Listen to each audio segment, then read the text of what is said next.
Hvernig reiknum við flatarmál trapisu? Þetta er trapisa. Trapisa er með tvær samsíða línur, sem tverhyrningur með tvær samsíða línur, hinar tvær hliðarnir eru ekki samsíða. Þetta er regluleg trapisa, það er að segja að þessi hlið og þessi hlið er jafn löng, þessi merki hérna þýða það.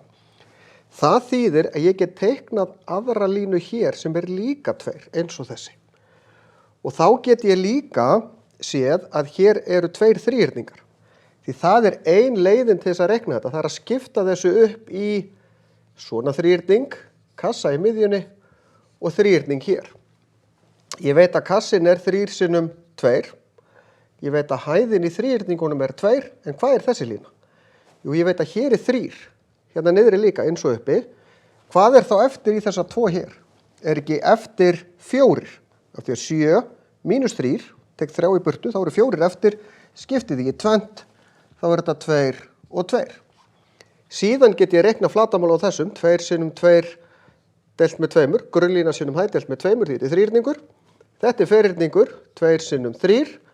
Þetta er þríhyrningur, 2 sinnum 2 delt með 2. Hér fæ 4 delt með 2, ég fæ 2, ég fæ 6 og ég fæ 2 sinnum 2 og 4 delt með 2, ég fæ 2.